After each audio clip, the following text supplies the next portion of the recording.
When I was little, I used to feel like my life would turn out as a fairy tale Peter Pan. I feel like I was gonna never grow up, stay young forever.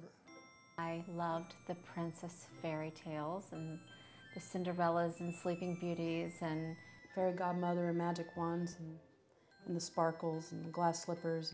I always thought of a prince in shining armor coming and rescuing me.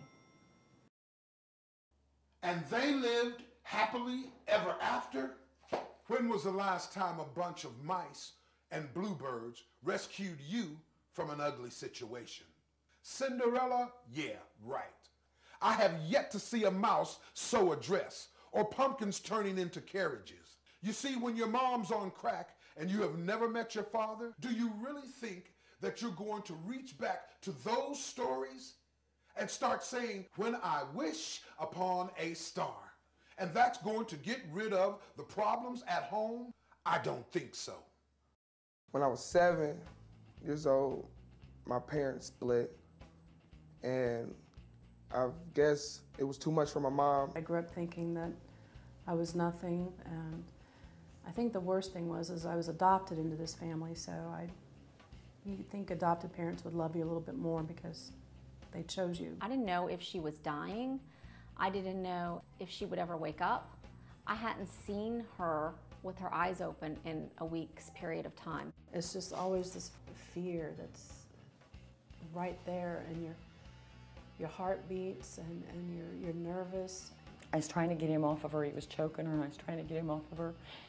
And he started hitting on me, and so I ran out the front door and locked myself in the car so that he wouldn't get a hold of me.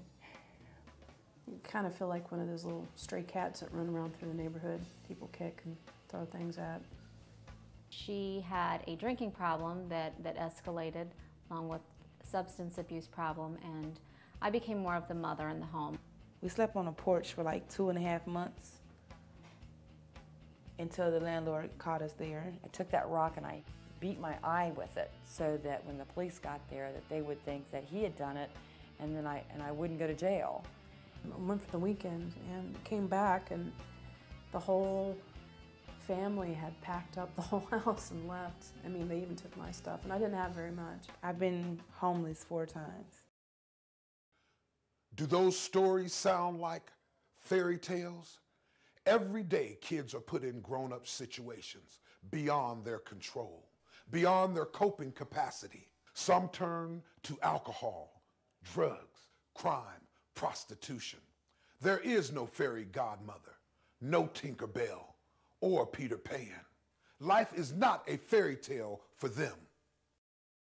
I ended up hitchhiking across the United States and met a lot of different kind of people. Slept on the side of freeways, slept underneath truck stop signs, and I would go in, and sometimes I would get crackers or leftover food off the table so they didn't catch me. I regret all the wrong choices I made.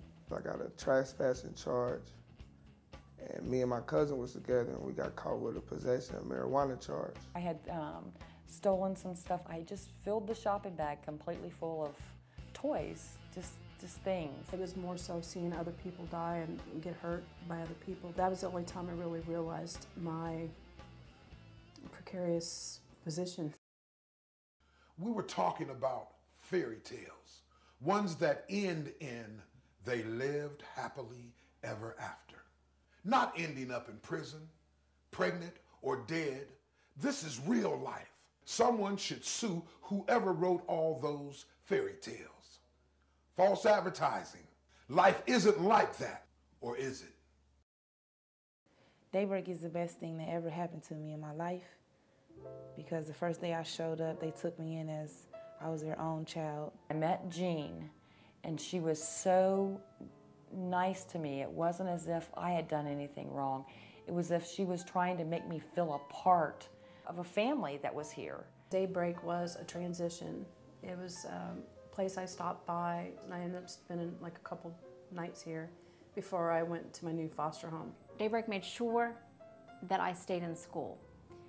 And had that not happened, it would have started a whole series of events in my life. I need like a motivation.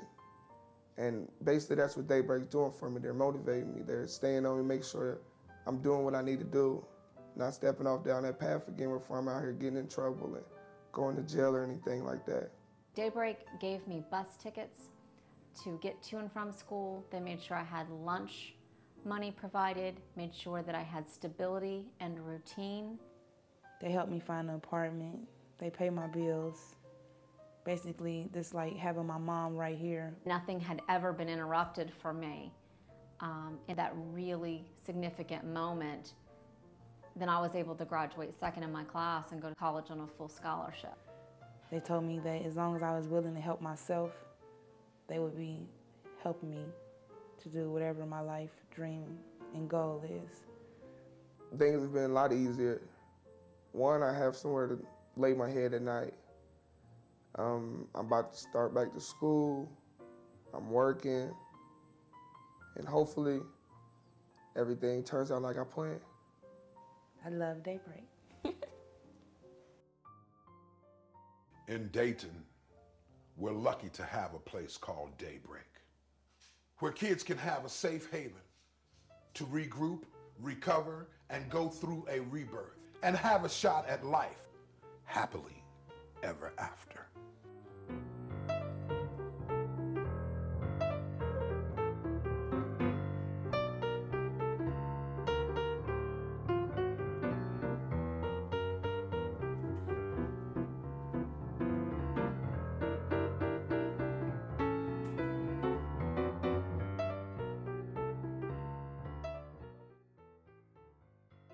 This ain't a fairy tale, y'all.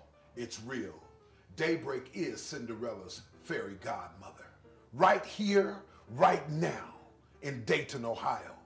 Peace out.